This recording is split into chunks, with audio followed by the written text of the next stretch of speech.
ഇത് നിങ്ങൾ കാണുന്നുണ്ടല്ലോ മാധ്യമ സുഹൃത്തുക്കളെല്ലാം. അമരമ്പലം ഗ്രാമപഞ്ചായത്തിലെ ആദ്യ സ്വീകരണ പരിപാടി രാവിലെ 8 മണിക്കാണ്. 7:30 മണി മുതൽ ഇവിടെ നാനാവിഭാഗം ആളുകൾ വന്നിരിക്കുകയാണ്. പ്രായമുള്ളവർ, ചെറുപ്പക്കാർ, സ്ത്രീകൾ, കുട്ടികൾ ഉൾപ്പെടെ എല്ലാവരും ഇവിടെ വന്നു എന്ന് തെളിയിക്കുന്നത് ഇതുവരെ ഈ പ്രദേശത്തുണ്ടാകാത്ത വിധമുള്ള തെരഞ്ഞെടുപ്പിൻ്റേതായ ഒരാവേശം, ഇടതുപക്ഷ സ്ഥാനാർത്ഥി സ്വരാജിനെ വിജയിപ്പിക്കാൻ വേണ്ടിയുള്ള ഒരു സന്നദ്ധത ഇവിടെ വന്നിരിക്കുകയാണ്. കോൺഗ്രസിനെ വിശ്വസിക്കാൻ കൊള്ളില്ല എന്നത് ഈ നാട്ടുകാർക്കെല്ലാം അറിയാം. വികസനത്തിനും ക്ഷേമത്തിനും ഇടതുപക്ഷം മാത്രമാണ്.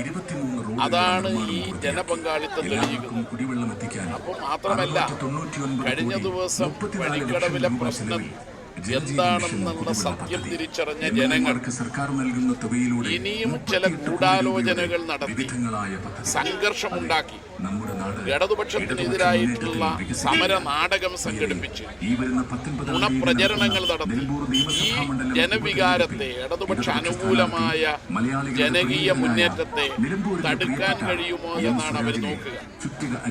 വഴിക്കടവിൽ ഇത് ആദ്യത്തതല്ല.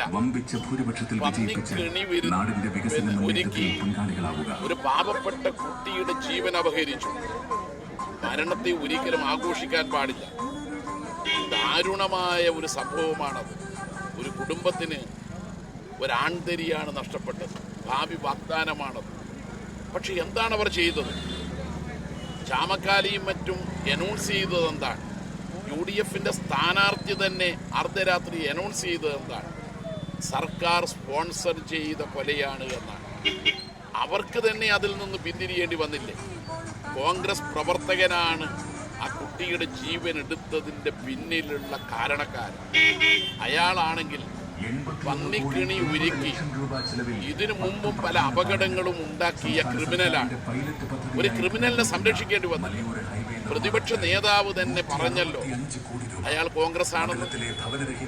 കോൺഗ്രസ്സുകാരന്റെ സ്ഥലം, കോൺഗ്രസ്സുകാരനായ ഒരു ക്രിമിനൽ വൈദ്യുതി മോഷ്ടിച്ച് പന്നിക്കിണിക്ക് വേണ്ടി ഒരുക്കിയ വൈദ്യുതിയുടെ ഷോക്കേറ്റ് മരണപ്പെടുന്ന ഒരു പാവപ്പെട്ട വിദ്യാർത്ഥി. എന്നിട്ടവർ ഇടതുപക്ഷത്തിനെതിരെ സമരം നടത്തും. കൊലക്ക് ഉത്തരവാദി ഇടതുപക്ഷ സർക്കാരാണെന്ന് പറയും, വൈദ്യുതി ബോർഡാണെന്ന് പറയും. ഇതുതന്നെയാണല്ലോ 2023 ആഗസ്റ്റ് 13 സുജിതി എന്ന കൃഷി വകുപ്പിലെ താൽക്കാലിക ജീവനക്കാരിയെ കൊലപ്പെടുത്തിയതിനു ശേഷം യൂത്ത് കോൺഗ്രസിന്റെ നേതാക്കൾ, ക്രിമിനലുകൾ, കൊലയാളികൾ പറഞ്ഞത് ഇത് തന്നെയാണ് പറഞ്ഞത്. അന്നവർ ഒരു പോലീസ് സ്റ്റേഷൻ മാർച്ച് നടത്തി കൊലയാളികളെ പിടികൂടണമെന്ന് പറഞ്ഞു. ആ പോലീസ് സ്റ്റേഷന്റെ മുമ്പിൽ ഉണ്ടായിരുന്നത് 1-ാം പ്രതിയായിരുന്നു. പോലീസ് ശാസ്ത്രീയ അന്വേഷണത്തിലൂടെ പ്രതികളെയെല്ലാം കണ്ടെത്തി. ഇപ്പൊ ജയിലിലാണ്.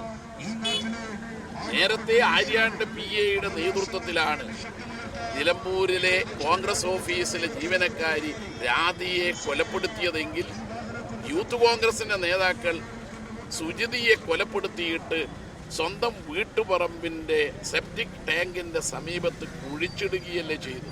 അപ്പം ഇങ്ങനെയുള്ള കൊല നടത്തുക, മറ്റുള്ളവരുടെ മേൽ കുറ്റം ആരോപിക്കുക, ഇത് കോൺഗ്രസിന്റെ ഒരു ശീലമാണ്. വഴിക്കടവിൽ വൈദ്യുതി മോഷ്ടിച്ച് കെണിയൊരുക്കി ഒരു കുട്ടിയുടെ ജീവൻ എടുക്കുക, എന്നിട്ട് സർക്കാരിനെതിരായി സമരം നടത്തുക, ഇത് ഉത്സവപ്പറമ്പിലെ പോക്കറ്റടിക്കാരൻ്റെ തന്ത്രമാണ്. ഇത് തിരിച്ചറിയാൻ ഈ നിലമ്പൂർ മണ്ഡലത്തിലെ ജനങ്ങൾക്ക് കഴിഞ്ഞു എന്നതാണ് ഇടതുപക്ഷ പരിപാടികളിൽ കാണുന്ന ഈ ജനപങ്കാളിത്തം.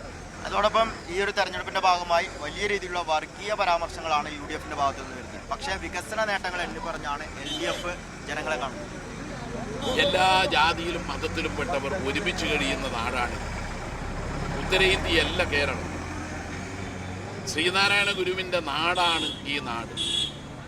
ഒരു ജാതി, ഒരു മതം, ഒരു ദൈവം, മനുഷ്യന് എന്ന് വിശ്വസിക്കുന്ന ജനങ്ങളാണ് ഇവിടെ. അവിടെ BJPയേക്കാൾ വലിയ വർഗീയ പ്രചാരവേല കോൺഗ്രസ് നടത്തിയാലൊന്നും രക്ഷപ്പെടില്ല.